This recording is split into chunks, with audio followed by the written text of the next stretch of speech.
Thank you for coming to this press meet. I will speak on certain national issues and our party's position. Friends, the Lok Sabha polls were over. Mr. Modi has become the Prime Minister. BJP is heading the government.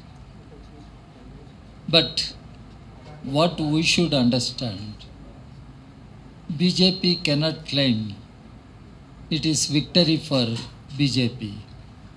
Mr. Modi cannot claim it is victory for Ms. Modi.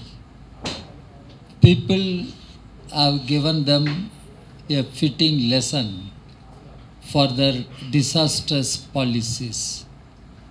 Mr. Modi was talking about Char So Par. NDA will win 400 seats, BJP will win 370 seats. But finally, people did not give them the number to emerge as a single largest party also. Now the present government is there with the support of Mr. Nitish Kumar and Mr. Chandrababu Naidu. It is a coalition government.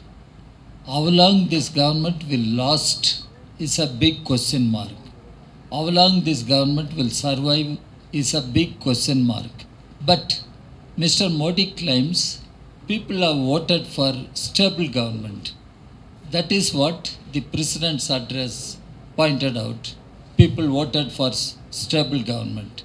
People voted against BJP. People voted against the disastrous policies pursued by Modi, undermining the very constitution of the country. People voted against BJP. BJP should understand it was defeat for BJP. And they claim people voted for stable government. How long Mr. Chandrababu Naidu is going to support that government? How long Mr. Nitish Kumar is going to support that government?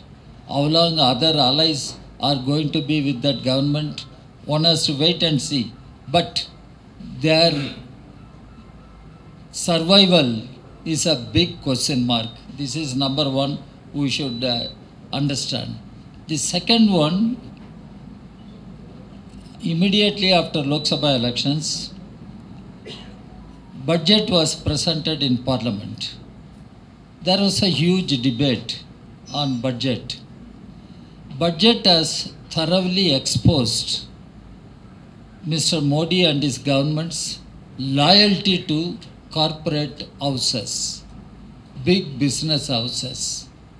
In the budget, they did not address the concerns of the common people. Prices are on increase, particularly essential commodities. Their prices are on increase.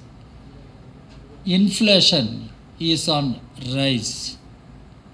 And the value of Indian rupee is falling down. India is named as one of the countries which gets huge foreign debt. Unemployment is unprecedented in the country. Unemployment, underemployment, both are the most burning issues in the country. Budget did not address these issues. And budget did not provide or has not provided adequate spending on public health, education, social sector, social infrastructure.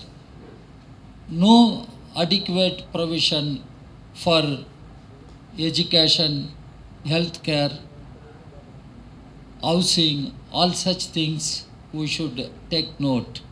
Now, even the people are finding it difficult to get ration cards. Mr. Modi boasts that his government is giving free ration, but people are finding it difficult to get ration cards, and it has become an all India issue. It is not an issue confined to one state. It has become an all India issue, ration cards. So people are passing through such unimaginable sufferings. But recently, you must have come across the report, you must be aware of that report, Edinburgh report. And Edinburgh report has completely exposed Modi government, how Modi government is backing Adani's, Ambani's. SEBI is considered to be a market regulator, but SEBI chairman and her husband, they do have stakes and shares in Adani's companies or Adani's outfits somewhere outside the country. And there is a huge conflict of interest. But the SEBI chairperson doesn't want to step down. Government has no power to ask SEBI chairperson to step down. If this government has any moral right, this government should ask SEBI chairperson to step down. This government should ask the SEBI chairperson why she continues to be at the head of SEBI. This is not happening. And what is this Adani's business? And there is a demand for JPC, Joint Parliamentary Committee. But government is not agreeing for JPC to probe the whole issue of Edinburgh revelation and SEBI functions. Government is not agreeing. Why? That is what we are questioning. Why Modi government refuses to accept JPC? JPC is not just a new demand. In the Parliament of India, we had several JPCs in the past, and this is not the first time opposition parties are asking for JPC, and Modi government is not agreeable. Then Modi government has something to hide from the people, something to hide from the nation. This is what we are accusing. Otherwise, they should accept for JPC. And why they are not accepting JPC? This is what we should understand. Now the doctors are on agitation across the country. Doctors. What happened in Kolkata, it was a heinous crime. A lady doctor, the way she was raped and killed, horrific, and such a thing should not happen anywhere in the country, not only in Bengal. It should not happen anywhere in the country. It happened, and doctors are on agitation. Finally, the Supreme Court had to intervene. Supreme Court has come out with strong observations and issued strong directives. Now something is happening through CBI investigation. My point is, the doctors community, the medical personnel is asking for a law, central law, to provide safety, protection to the medical personnel. It is a demand for long, the doctors are asking. But union government is not ready to enact a central law, enact a strong law to provide security to our medical personnel.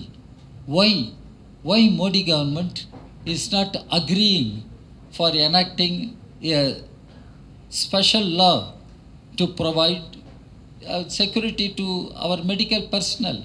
Vishaka report came, how women should have protection, security in workplaces.